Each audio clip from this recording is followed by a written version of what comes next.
26 नवंबर 2008 की शाम हमेशा की तरह मुंबई की सड़कों पर जिंदगी अपनी रफ्तार से चल रही थी। अपने कल से अनजान हर कोई अपने काम में बिजी था। किसी ने बुरे सपने में भी नहीं सोचा था कि अब से बस कुछ ही घंटे बाद मुंबई में ऐसी तबाही होगी जिसे मुंबई शहर कभी नहीं भुला पाएगा।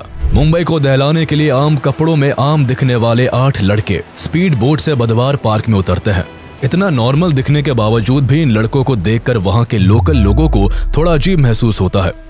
इन लोगों में मौजूद भरत तमोरे नाम के एक आदमी को अजीब लगने के साथ साथ कुछ मिस्टीरियस भी फील हुआ। इसलिए उन्होंने फौरन सभी लड़कों को रोककर उनसे पूछा कि वो यहाँ क्या कर रहे हैं और कहाँ जा रहे हैं। इस सवाल पर पहले तो सभी हिचकिचाते हैं, लेकिन फिर कोई खुद को स्टूडेंट तो कोई कुछ बताता है।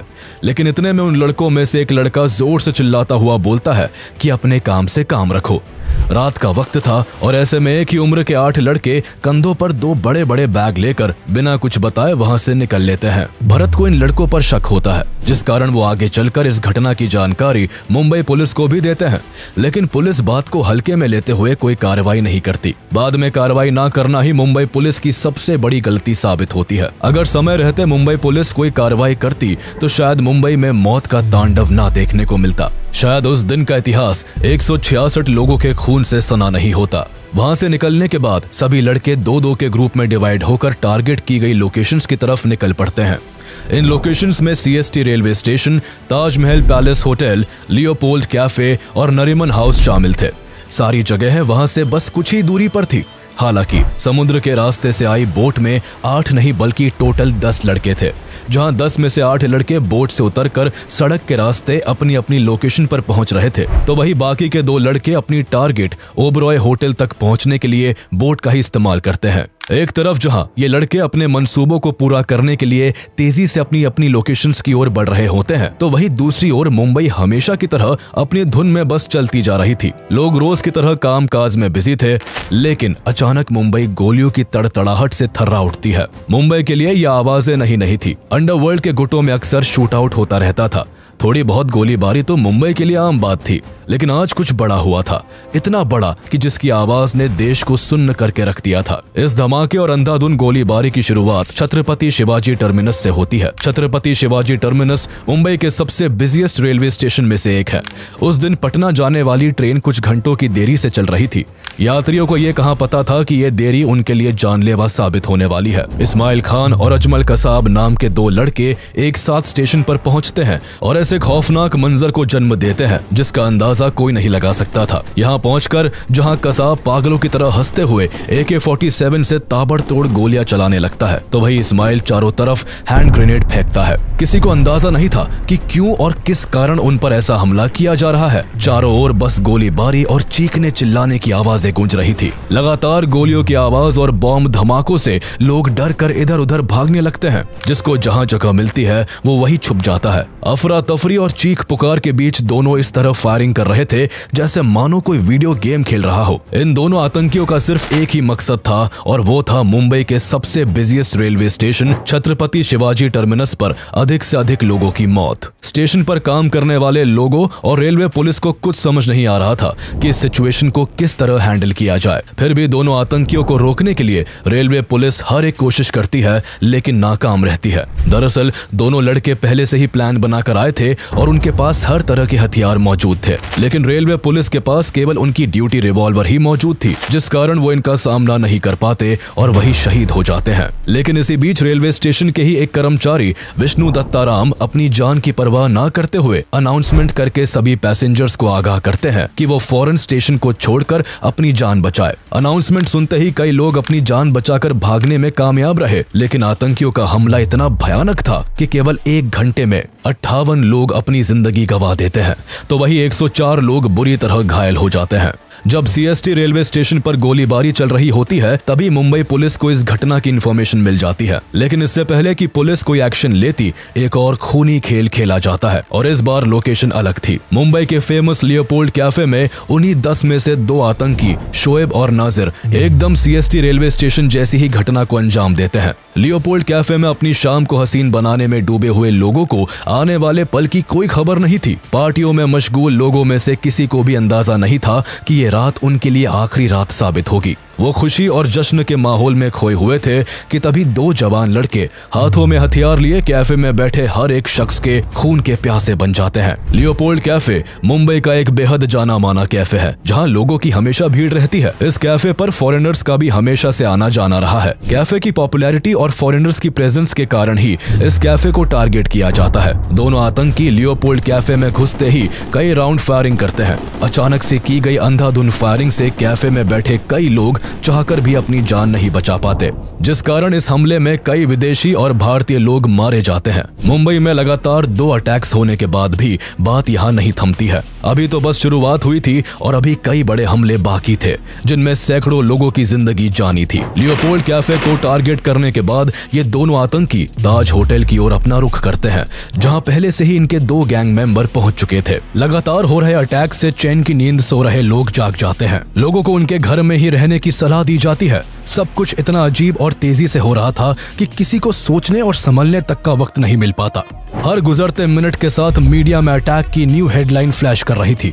चंद घंटों पहले शुरू हुआ ये हमला ऐसा विकराल रूप ले लेता है कि हर तरफ से सिर्फ गोलीबारी और बॉम्ब ब्लास्ट की खबरें ही सामने आ रही थी। अपनी तेजी के लिए मशहूर मुंबई कुछ समय के लिए रुक सा जाता है। शुरुआती दौर में मुंबई पुलिस को ये सब एक गैंग वॉर लगता है, लेकिन कुछ ही समय में पुलिस को भी समझ आ जाता है कि ये कोई गैंग वॉर नहीं बल्कि एक फुल्ली प्लान टेररिस्ट अटैक है। मुंबई में उस दिन एक ही समय पर कई जगह हमले हो रहे थे। जब सीएसटी स्टेशन और लियोपोल्ड कैफे में हमला हो रहा था, तभी आतंकियों का एक और ग्रुप ताज होटल को निशाना बना रहा था। ताज होटल पर अटैक की इतनी जबरदस्त प्लानिंग की गई थी कि जिस समय ताज होटल पर हमला किया जाता है उस समय होटल के मैक्सिमम रूम्स बुक थे। हमले के वक्त यूरोपियन पार्लियामेंट कमेटी के कई डेलीगेट्स भी होटल में मौजूद होते हैं। इत्तेफाक से उस दिन गौतम अडानी भी ताज होटल में ही मीटिंग कर रहे होते हैं। हालांकि अपनी मीटिंग खत्म करके जैसे ही अडानी बाहर की ओर जाने लगते हैं, वैसे ही उनकी टीम उन्हें एक और मीटिंग के बारे में इन्फॉर्म करती है, जिस कारण बाहर निकलने के बजाय वो वापस से मीटिंग रूम में चले जाते हैं। एक तरफ अडानी मीटिंग के लिए जाते हैं तो दूसरी ओर अब तक आतंकियों का तीसरा ग्रुप हाफिज और जावेद ताज होटल के मेन एंट्रेंस से होटल में घुस जाते हैं। उनके होटल में एंटर करते ही होटल ताज गोलियों की तड़तड़ाहट और बम के धमाकों से गूंज उठता है। जैसे ही अडानी की टीम को इस हमले के बारे में पता चलता है, अडानी को तुरंत किचन के जरिए बेसमेंट में ले जाया जाता है, जहां वो रात भर रहते हैं और सुबह उन्हें मार्कोस कमांडो सेफली रेस्क्यू कर लेते हैं। अडानी तो सेफ हो चुके थे, लेकिन अभी भी यहाँ हजारों लोगों की जान दांव पर लगी थी। दोनों आतंकी लगातार फायरिंग कर रहे थे। गोलीबारी की आवाज सुनकर हर तरफ डर का माहौल था। सबसे पहले इन दोनों आतंकियों ने मेन गेट पर ड्यूटी कर रहे गार्ड की हत्या कर दी। उसके बाद होटल के ग्राउंड फ्लोर पर जो भी लोग थे उनमें से कुछ को मार दिया और कुछ को हॉस्टेज बना लिया। ग्राउंड फ्लोर के बाद आतंकी फायरिंग करते हुए सीढ़ियों से ऊपर के फ्लोर्स को खंगालने लगते हैं। हालांकि इस मौके का फायदा उठाकर मुंबई पुलिस अलग अलग गेट से कई बड़े अधिकारियों को सेफली रेस्क्यू कर लेती है। 200 के करीब लोग खुद होटल की खिड़कियों को तोड़कर बेडशीट और पर्दों के सहारे अपनी जान बचाने में सफल होते हैं। यहाँ पर आतंकियों का मोटिव किसी बड़े बिजनेसमैन या फॉरेन डेलीगेट्स को हॉस्टेज बनाने का था, ताकि इसके सहारे वो इंडियन गवर्नमेंट से नेगोशिएट कर सके। दोनों आतंकी होटल में घुसने के साथ ही पहले 5th फ्लोर पर अटैक भी इसलिए ही करते हैं क्योंकि 5th फ्लोर पर बिजनेस सेंटर था। उन्हें लगा था कि इस फ्लोर पर उन्हें कोई ना कोई बड़ा आदमी जरूर मिल जाएगा। हालांकि अगर गौतम अडानी को रेस्क्यू नहीं किया जाता तो इनके मंसूबे पूरे हो भी सकते थे। लेकिन 5th फ्लोर पर किसी बिग पर्सनैलिटी के ना मिलने पर दोनों आतंकी फायरिंग करते हुए 6th फ्लोर पर चढ़ जाते हैं और वहां अपना कंट्रोल सेंटर बनाने के लिए एक कमरा तलाशने लगते हैं। उनकी नजर रूम नंबर 520 पर पड़ती है, जो अंदर से बंद था। बहुत खटखटाने के बाद भी गेट नहीं खुलता तो आतंकी हथियारों से मारकर गेट खोल देते हैं और अंदर घुस जाते हैं। दरअसल उस कमरे में कॉर्पोरेशन बैंक के फॉर्मर चेयरमैन KR रामामूर्ति मौजूद थे। होटल में गोलियों की बौछार और लोगों की चीख पुकार से उन्हें भी इस हमले के बारे में पता चल गया था, इसलिए वो अपने रूम के गेट को बंद कर वॉशरूम में छुप जाते हैं। लेकिन कमरे का गेट खुलते ही उनकी धड़कनों की रफ्तार एकदम से तेज हो जाती है और जिसका डर था वही होता है। वॉशरूम में छुपे रामामूर्ति आतंकियों की नजर में आ जाते हैं, लेकिन आतंकी उनको मारने के बजाय उन्हें वही बंधक बना लेते हैं। ताज होटल पर अटैक के बीच ही विले पार्ले और वाड़ी बंदर में चलती टैक्सी में तेज आवाज के साथ बॉम्ब ब्लास्ट होता है और आसमान धुएं से भर जाता है। टैक्सी में ट्रैवल कर रहे सभी लोग मारे जाते हैं। बॉम्ब ब्लास्ट इतना जोरदार होता है कि आसपास की कई बिल्डिंग्स में आग लग जाती है और उससे भी कई लोगों की मौत हो जाती है। टैक्सी में बॉम्ब लगाने का काम भी उन 10 लोगों में से ही कुछ टेररिस्ट का होता है। दरअसल आतंकी फेमस और क्राउडेड जगहों को टारगेट तो कर ही रहे थे, इसके अलावा उनका टारगेट वो टैक्सी भी होती है जिनसे वो एक जगह से दूसरी जगह तक जा रहे थे। आतंकी टैक्सी में ट्रैवल करते समय ड्राइवर को बातों में उलझाकर उनमें बॉम्ब लगा देते और फिर खुद टैक्सी से उतर जाते। टैक्सी ब्लास्ट के जरिए भी वो मुंबई को दहला रहे थे। ताज होटल में जब दोनों आतंकी 6th फ्लोर पर अपना कंट्रोल रूम बना रहे थे, तभी उनके 2 और साथी नाजिर और शोएब भी ताज होटल पहुंच जाते हैं। होटल पहुंचते ही ये दोनों आतंकी पागलों की तरह अंधाधुंध फायरिंग करते हुए कई लोगों को मार देते हैं और 4 लोगों को हॉस्टेज बनाकर रूम नंबर 520 में ले जाते हैं। अब इस रूम में 4 आतंकी और 5 हॉस्टेजेस होते हैं। इस वक्त कोई आतंकी लगातार किसी से फोन पर आगे के हमले को लेकर बात कर रहा होता है, तो कोई आतंकी 5 बंधकों की आईडीज को गूगल पर सर्च करके ये ढूंढने की कोशिश में लगा होता है कि काश इनमें से कोई एक बड़ा आदमी हो जिसके जरिए भारत सरकार पर दबाव बनाकर नेगोशिएशन किया जा सके। लेकिन पकड़े हुए लोगों में कोई भी बड़ा नाम नहीं मिलने पर आतंकी कमरे की चादरों और पर्दों में आग लगा देते हैं और रूम को लॉक करके खुद बाहर आ जाते हैं। आग के धुएं से हॉस्टेजेस का दम घुट रहा होता है, लेकिन किसी भी तरह वो एक दूसरे को आजाद करके बेडशीट्स के सहारे कमरे की खिड़कियों से नीचे उतरकर अपनी जान बचाने में कामयाब हो जाते हैं। ये 5 हॉस्टेजेस तो बच जाते हैं, लेकिन ताज होटल में अब तक 31 लोग अपनी जान गंवा चुके थे। एक तरफ ताज होटल में आतंक मचा हुआ था, तो वहीं दूसरी तरफ आतंकियों की चौथी टीम के नाजिर और बाबर इमरान नरीमन हाउस में घुसकर वहां मौजूद लोगों को हॉस्टेज बना लेते हैं। दरअसल नरीमन हाउस पर इन आतंकियों का अटैक करने का एक अलग मोटिव होता है। 5 फ्लोर की ये बिल्डिंग जूइश ऑर्गेनाइजेशन के द्वारा 2 साल पहले ही खरीदी गई थी, जिस वजह से नरीमन हाउस एक यहूदी सेंटर होता है। यहाँ कई यहूदी आकर रुकते और प्रेयर करते। इस जगह पर इजरायली प्रीस्ट राबी गैब्रियल होल्सबर्ग और उनकी पत्नी रिफ्का अपने बेटे मोशे के साथ रहते थे। जूस सेंटर होने की वजह से आतंकियों का प्लान यहाँ पर किसी को मारने की बजाय उन्हें बंधक बनाने का होता है।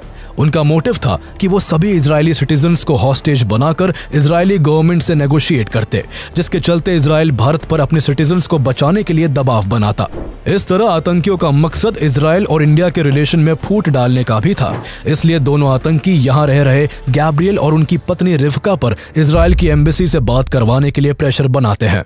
लेकिन जब कोई बात नहीं बनती तो आतंकी फ्रस्ट्रेट होकर नरीमन हाउस को भी खून से रंग देते हैं। इस हमले में गैब्रियल और उनकी प्रेग्नेंट वाइफ समेत 9 लोग अपनी जान गंवा देते हैं। CST स्टेशन, लियोपोल्ड कैफे, ताज होटल, नरीमन हाउस और टैक्सी बॉम्ब ब्लास्ट्स। जहां इतना सब हो रहा था तो वही आतंकियों का 5वां ग्रुप अब्दुल रहमान और फहदुल्ला ओबरॉय होटल के पास बोट को समुद्र के किनारे लगाते हैं और होटल की लॉबी में अंधाधुंध फायरिंग करना शुरू कर देते हैं। यहाँ पर भी आतंकियों का अटैक का तरीका सेम होता है।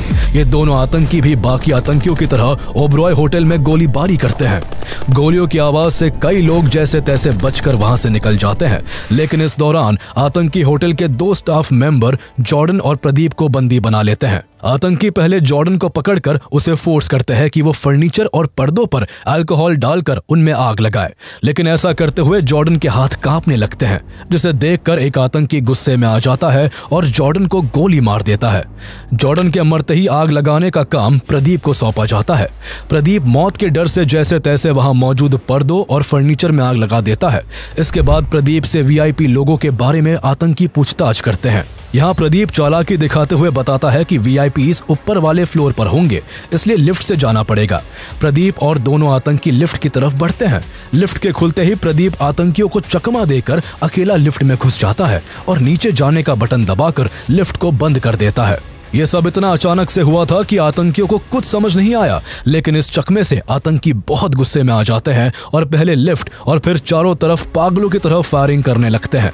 इस हमले में 30 से ज्यादा लोग अपनी जान गंवा देते हैं। एक ही दिन एक ही वक्त पर अलग अलग जगह से अटैक्स की खबर सुनकर महाराष्ट्र पुलिस क्लूलेस हो जाती है। कुछ देर के लिए उन्हें समझ ही नहीं आता कि उन्हें क्या करना चाहिए। हालांकि गोलीबारी की सूचना पाते ही मुंबई ATS के हेड हेमंत करकरे जल्द ही अपनी टीम तैयार कर आतंकियों का पीछा करते हैं। वो पहले CST रेलवे स्टेशन पहुंचते हैं, पर वहां तब तक खून का खेल खेला जा चुका था। तभी उन्हें फोन पर पता चलता है कि 2 आतंकी बंदूकें लेकर कामा हॉस्पिटल के पास वाली गली में देखे हैं। ये क्लू मिलते ही हेमंत करकरे अपनी गाड़ी को कामा हॉस्पिटल की तरफ मोड़ देते हैं। इस गाड़ी में हेमंत करकरे के साथ ACP अशोक कामते, विजय सलास्कर, हेड कांस्टेबल अरुण अरुण जाधव और 3 सिपाही भी मौजूद थे। गाड़ी जैसे ही कामा हॉस्पिटल की गली के पास पहुंचती है, CST पर हमला करने वाले कसाब और इस्माइल एकदम से गाड़ी के सामने आ जाते हैं और गाड़ी पर अंधाधुंध फायरिंग करते हुए वो कुछ ही मिनट्स में AK-47 की 2 मैगजीन पुलिस की गाड़ी पर खाली कर देते हैं। इस दौरान पुलिस की तरफ से भी गोलीबारी होती है, जिसके चलते कसाब के हाथों में गोली लग जाती है, लेकिन आतंकियों के ताबड़तोड़ हमले ने पुलिस की गाड़ी को छल्ली कर दिया था। पुलिस की तरफ से फायरिंग रुकते ही कसाब और इस्माइल गाड़ी की तरफ बढ़ते हैं और कंफर्म करते हैं कि कोई पुलिस वाला जिंदा तो नहीं बचा। इस गोलीबारी में हेमंत करकरे सहित कई पुलिसकर्मी शहीद हो गए थे। दोनों आतंकियों ने जब गाड़ी में आगे पीछे देखकर पक्का कर लिया कि कोई भी जिंदा नहीं है, तो वो विजय सलस्कर, हेमंत करकरे और अशोक कामते की बॉडीज को नीचे उतारते हैं और ड्राइवर वाली सीट को खाली कर देते हैं। आतंकी पीछे की सीट पर बैठे पुलिसकर्मियों की डेड बॉडीज को भी गाड़ी से उतारना चाहते थे, लेकिन पीछे का डोर ना खुलने की वजह से टाइम ना वेस्ट करते हुए वो आगे वाली सीट पर बैठकर गाड़ी को लेकर वहां से मालाबार हिल की तरफ निकल जाते हैं। हालांकि गोलीबारी के कारण गाड़ी की हालत काफी खराब हो जाती है। गाड़ी के टायर्स में गोली लगने की वजह से कुछ दूर चलते ही गाड़ी पंचर हो जाती है। दोनों आतंकी गाड़ी को चेंज करने का सोचते हैं कि तभी उन्हें सामने से एक स्कोडा गाड़ी आती हुई दिखाई पड़ती है। दोनों गाड़ी से उतरते हैं और बंदूक के दम पर स्कोडा को रोककर उसे अपने कब्जे में ले लेते हैं और मालाबार हिल की तरफ बढ़ जाते हैं। इस वक्त 2 चीजें अच्छी हुई।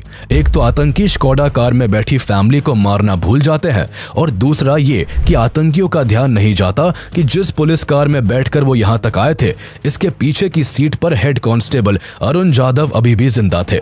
उनके बस कंधे पर गोली लगी थी और वो मरने का नाटक करते हुए पूरे रास्ते इस्माइल और कसाब की बातें सुनते हुए आए थे। इसलिए आतंकियों ने जैसे ही पुलिस की गाड़ी को खाली किया, अरुण जाधव ने फौरन पुलिस कंट्रोल रूम को फोन करके आतंकियों की डायरेक्शन और डेस्टिनेशन के बारे में इन्फॉर्म कर दिया। ये खबर मिलते ही मुंबई में हाई अलर्ट जारी कर दिया जाता है। सड़क पर जगह जगह बैरिकेडिंग लगा दिए जाते हैं और इन बैरिकेडिंग के साथ पुलिस फोर्स भी जगह जगह पर तैनात हो जाती है।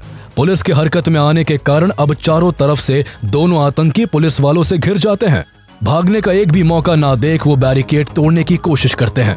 एकदम से दोनों तरफ से ताबड़तोड़ फायरिंग होने लगती है, लेकिन पुलिस के आगे दोनों आतंकी कहीं नहीं टिक पाते। जब आतंकियों की तरफ से गोली चलना बंद हो जाती है तो पुलिस को उनके मर जाने का आभास होता है, लेकिन किसी की हिम्मत नहीं होती कि कोई आगे बढ़कर आतंकियों की मौत की पुष्टि कर सके। ऐसे में पुलिस कर्मियों की भीड़ को चीरते हुए assistant sub inspector Tukaram Omble आगे आते हैं और सबसे बहादुरी का काम करते हैं। वो अनार्म्ड होते हुए भी आतंकियों की ओर बढ़ते हैं, लेकिन उनके पास पहुंचते ही एक आतंकी उठ खड़ा होता है और जैसे ही वो गोली चलाने के लिए बंदूक आगे करता है, तुकाराम बंदूक को कसकर पकड़ लेते हैं और इंश्योर करते हैं कि आतंकी भाग ना पाए। उनके इस एक्शन से आतंकी गुस्से में 23 गोलियां उनके शरीर में दाग देता है, जिस कारण तुकाराम ओम्बले वहीं पर शहीद हो जाते हैं। हालांकि शहीद तुकाराम ओम्बले का बलिदान व्यर्थ नहीं जाता। जहां एक आतंकी पहले ही मारा जा चुका था, तो वहीं उनकी बहादुरी के कारण दूसरे आतंकी को जिंदा पकड़ लिया जाता है। पकड़े गए आतंकी का नाम कसाब था, जो बाद में इन्वेस्टिगेशन के लिए बहुत काम आता है। लेकिन अभी भी 8 आतंकी बाकी थे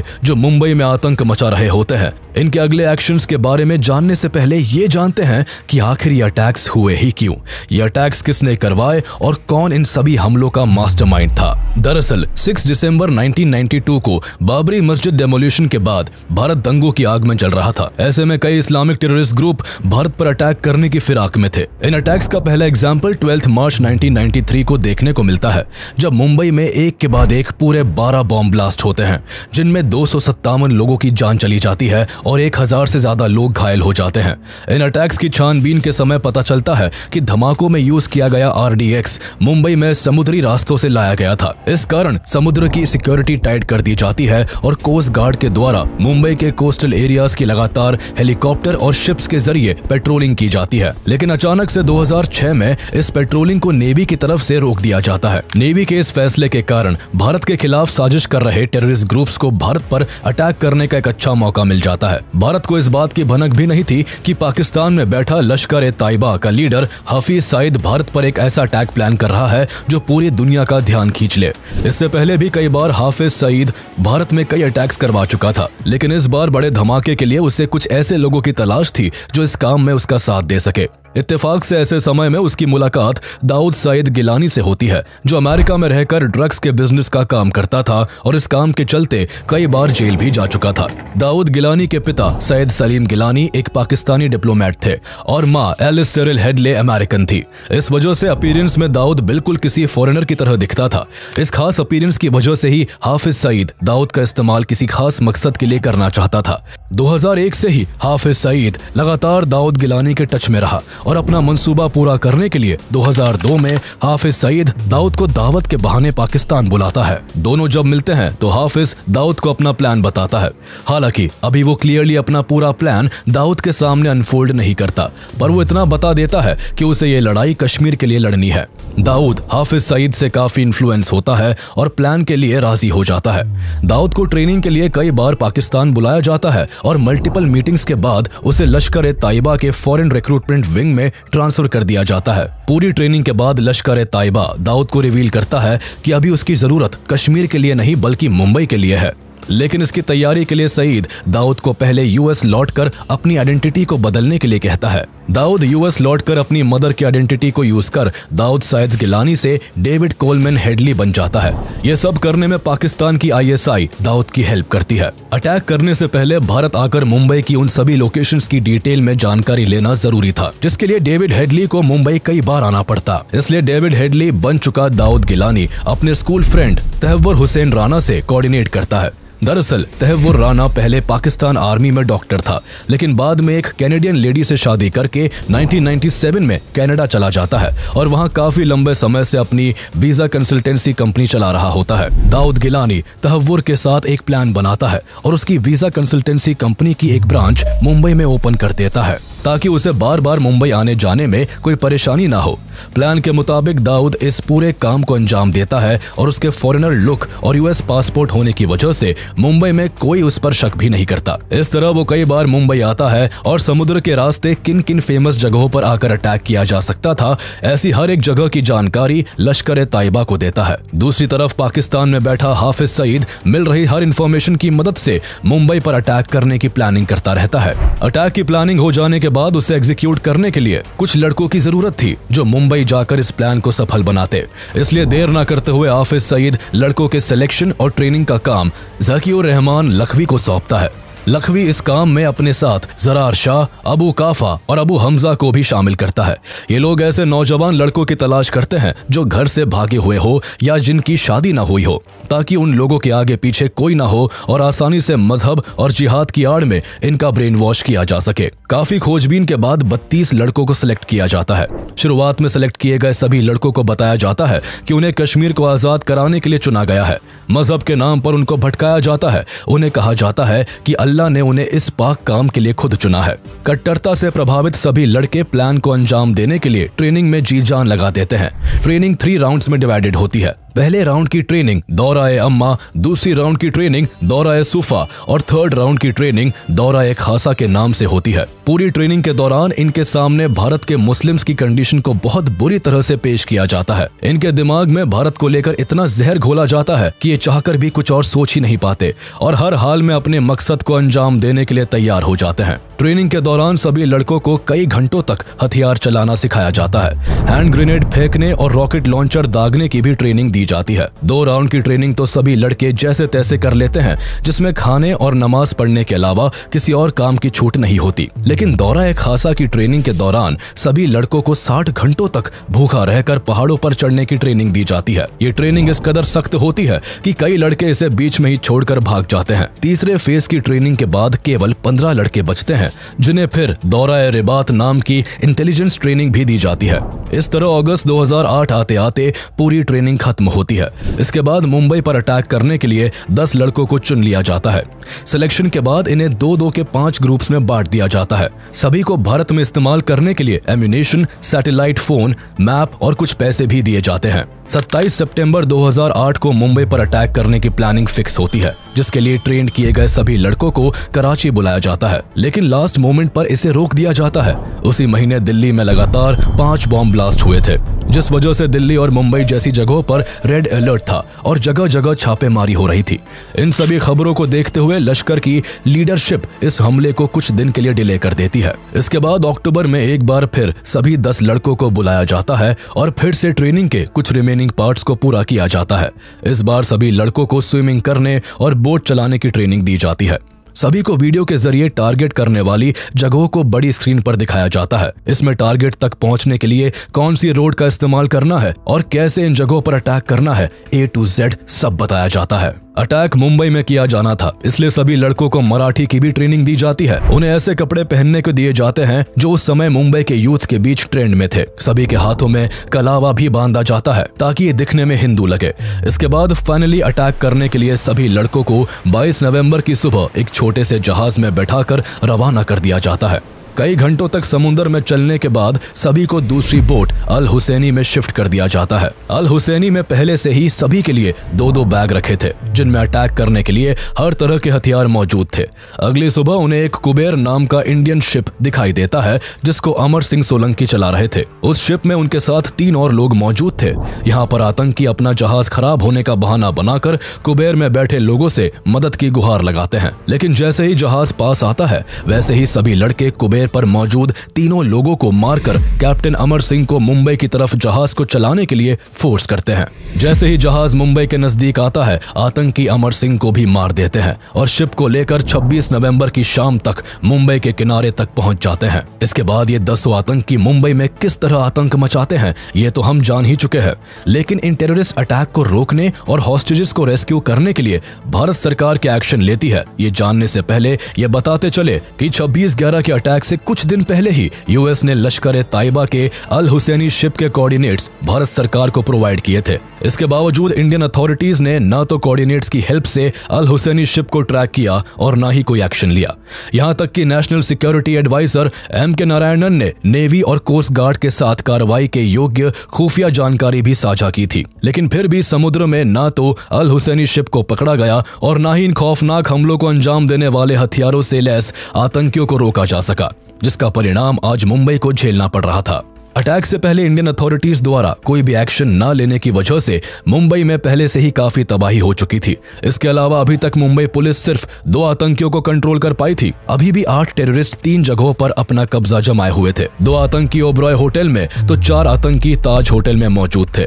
वही 2 आतंकी नरीमन हाउस को अपने कंट्रोल में किए हुए थे। कसाब के पकड़े जाने और ताज होटल, नरीमन हाउस और ओबरॉय होटल में हो रहे लगातार धमाकों के बाद आखिरकार महाराष्ट्र गवर्नमेंट फुल्ली एक्टिव होती है। सबसे पहले महाराष्ट्र गवर्नमेंट सेंट्रल गवर्नमेंट से हेल्प मांगती है। न्यू दिल्ली से NSG कमांडोज को तैयार किया जाता है, लेकिन NSG को टाइम से एयरक्राफ्ट नहीं मिल पाने की वजह से उन्हें मुंबई आने में समय लगने वाला था। इसलिए काउंटर अटैक करने और सिचुएशन को संभालने का जिम्मा मार्कोस को दिया जाता है।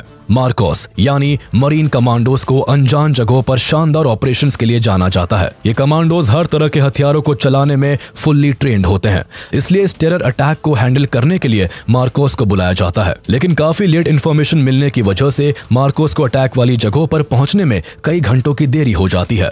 मार्कोस 27 नवंबर की रात करीब 2 बजे मुंबई के INS अभिमन्यु पहुंचते हैं और वहां से 2 टुकड़ियों में बंटकर ताज और ओबरॉय होटल की कमान संभालते हैं। मार्कोस का सबसे पहला टास्क हॉस्टेजेस को सेफली वहां से रेस्क्यू करने का था। मार्कोस की एक टीम जो ताज होटल पहुंचती है, उन्हें वहां होटल के मैनेजर द्वारा होटल का नक्शा दिया जाता है, लेकिन नक्शे से उन्हें कोई खास मदद नहीं मिलती। इसके अलावा ना तो उन्हें ताज होटल में मौजूद 4 आतंकियों के लोकेशन के बारे में कुछ पता था, ना ही होटल में छुपे लोगों के बारे में कोई जानकारी थी। मार्कोस की दूसरी टीम भी ओबरॉय होटल में इन्हीं मुश्किलों से जूझ रही होती है। इस सिचुएशन में मार्कोस की दोनों टीम्स के लिए ये काम अंधेरे में तीर चलाने जैसा था। हालांकि अपनी जान की बाजी लगाकर मार्कोस ताज और ओबरॉय होटल में घुसकर आतंकियों की छानबीन करने लगते हैं। मार्कोस को तो आतंकियों के लोकेशन का कोई पता नहीं था, लेकिन आतंकियों को उनके हर एक कदम की खबर होती है। वो ऐसे कि मीडिया मार्कोस के हर एक एक्शन को लाइव टेलीकास्ट कर रहा होता है, जिस पर पाकिस्तान में बैठे इनके हैंडलर की भी नजर थी, जो हर एक खबर फोन के जरिए आतंकियों तक पहुंचा रहा था। आतंकियों को मार्कोस की लोकेशन मिलते ही वो उनकी तरफ फायरिंग करना और ग्रेनेड्स फेंकना शुरू कर देते हैं, जिसके काउंटर में मार्कोस ने भी ताबड़तोड़ फायरिंग की। आतंकी इस काउंटर अटैक से सरप्राइज थे क्योंकि अभी तक उनका सामना केवल मुंबई पुलिस से हुआ था, जिनके पास साधारण बंदूकें थी, जिस कारण वो आतंकियों के मॉडर्न वेपन्स के आगे कहीं भी टिक नहीं पा रहे थे। लेकिन यहाँ मार्कोस का अटैक इतना जोरदार था कि आतंकी 4 कदम पीछे हटने को मजबूर हो गए। इसी मौके का फायदा उठाकर मार्कोस ने ताज होटल से 150 और ओबरॉय ट्राइडेंट होटल से 200 लोगों को सुरक्षित निकाल लिया। हालांकि दोनों ही जगहों पर अभी भी कई लोग फंसे हुए थे जो किसी भी पल आतंकियों के हमले का शिकार हो सकते थे। लेकिन इस दौरान राहत की बात यह होती है कि सुबह के करीब 5 बजे IL-76 एयरक्राफ्ट में सवार 200 NSG कमांडोज की एक टीम मुंबई पहुंच चुकी होती है।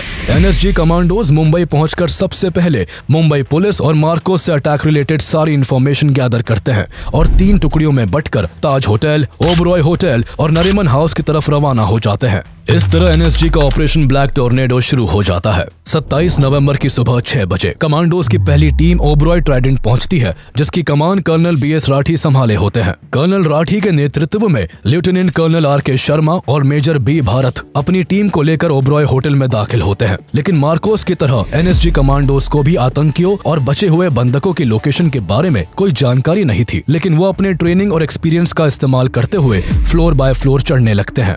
19th फ्लोर पर पहुंचते ही आतंकियों की तरफ से फायरिंग शुरू हो जाती है। साथ ही ग्रेनेड्स फेंककर आतंकी पूरे फ्लोर पर धुआं कर देते हैं। इसी बीच NSG की दूसरी टीम ताज होटल की सिचुएशन को हैंडल कर रही होती है, जिसका नेतृत्व कर्नल सुनील शेरन कर रहे होते हैं, जिनकी कमांड में मेजर संजय खंडवाल और मेजर संदीप उन्नीकृष्णन भी होते हैं। ताज होटल के हालात ओबरॉय होटल से भी ज्यादा भयानक थे। यहाँ 4 आतंकी थे जिन्होंने ताज होटल के कई कमरों को आग के हवाले कर दिया था। ताज होटल आग की लपटों में जल रहा था और इसी आग और धुएं की वजह से कई फ्लोर्स पर कमांडोज का सांस लेना भी मुश्किल हो जाता है। ऐसे में आतंकियों को ढूंढकर खत्म करने और होटल में फंसे हुए लोगों को बचाने के लिए NSG को रीग्रुप होना पड़ा। 51 स्पेशल एक्शन ग्रुप के 10 कमांडोज की टीम को लीड कर रहे मेजर संदीप उन्नीकृष्णन ने होटल की सेंट्रल स्टेयरकेस के जरिए चढ़कर टेररिस्ट पर अटैक करने का प्लान बनाया। प्लान के मुताबिक जब कमांडोज सेंट्रल स्टेयरकेस से ऊपर चढ़ने लगे, तभी घात लगाए बैठे आतंकियों ने अंधाधुंध फायरिंग करना शुरू कर दिया, जिससे 7 गोलियां कमांडो सुनील कुमार चौधा को लगी और वो बुरी तरह घायल हो गए।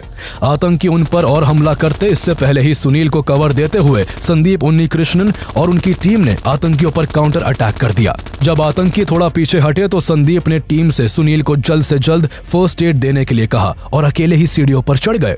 संदीप ने जाते हुए पीछे मुड़कर अपनी टीम से कहा, मेरे पीछे मत आना, मैं संभाल लूंगा। इतना कहकर वो ऊपर चढ़ गए।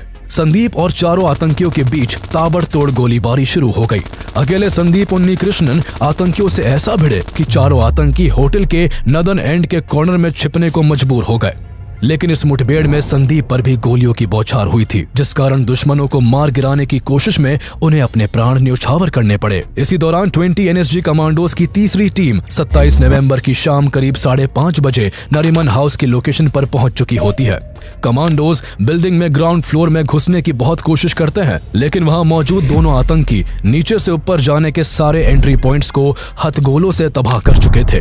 ऐसे में NSG बिल्डिंग में छत के ऊपर से घुसने का प्लान बनाते हैं। अगले दिन 28 नवंबर की सुबह 7:30 बजे नरीमन हाउस की छत पर हेलीकॉप्टर से कमांडोज को एयर ड्रॉप किया जाता है। इसी बीच मीडिया कमांडोज के हर एक्शन की एक फोटो और वीडियो को लाइव टेलीकास्ट कर रहा था, जिससे कमांडोज की हर एक्टिविटी का पाकिस्तान में बैठे हैंडलर्स को टीवी के जरिए पता चल रहा होता है। हैंडलर्स कमांडोज की हर एक एक्टिविटी की खबर फोन से आतंकियों तक पहुंचा रहे थे। नरीमन हाउस में छुपकर बैठे दोनों आतंकियों ने कमांडोज की लाइव अपडेट मिलते ही उन पर ग्रेनेड्स फेंकना और फायरिंग करना शुरू कर दिया, जिसका निशाना कमांडो गजेंद्र सिंह बिश्त बने और वो वही शहीद हो गए। ओबरॉय ट्राइडेंट होटल, ताज होटल और नरीमन हाउस तीनों ही लोकेशंस पर कमांडोज काफी मुश्किलों का सामना कर रहे होते हैं। आतंकी चूहे की तरह बिलों में छिपकर बैठे थे और लगातार छिपकर हमला कर रहे थे।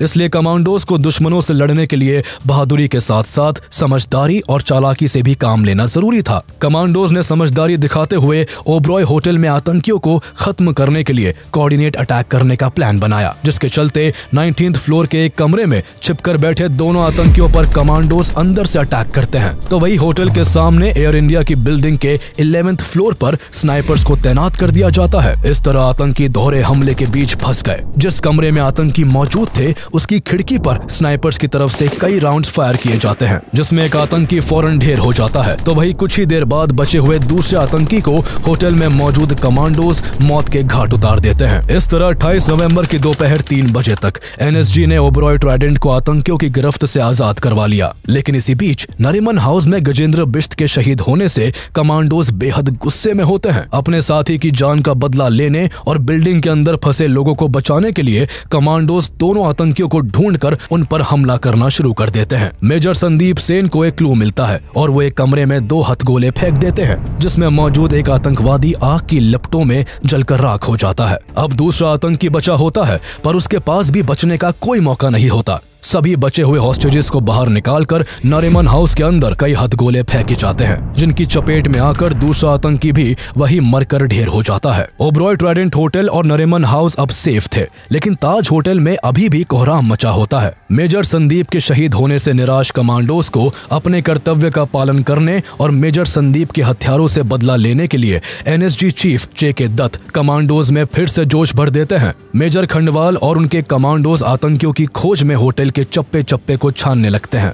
तभी उन्हें ताज होटल के वसाबी रेस्टोरेंट से गोलियों की आवाजें सुनाई देती है। कमांडोज ने बिना देर किए कई हथगोले वसाबी की तरफ फेंक दिए, जिससे वसाबी रेस्टोरेंट आग की लपटों में होता है और जान बचाने के लिए आतंकी जैसे ही सीढ़ियों की तरफ भागते हैं, तभी कमांडोज चारों आतंकियों को गोलियों से छल्ली कर डालते हैं। इस तरह 29 नवंबर की सुबह 8 बजे तक ताज होटल भी सिक्योर हो जाता है।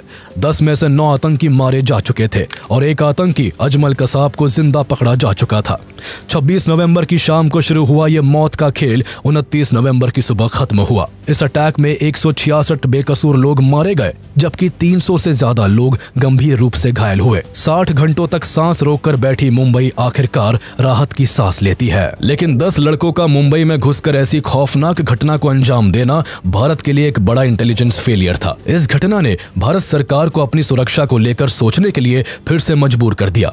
इस पूरी घटना के बाद भारत समेत पूरी दुनिया में काफी वक्त तक हलचल रही। जहां वर्ल्ड मीडिया में इस आतंकी हमले की निंदा हो रही थी, तो वहीं महाराष्ट्र में मंत्रियों के इस्तीफों का दौर जारी था।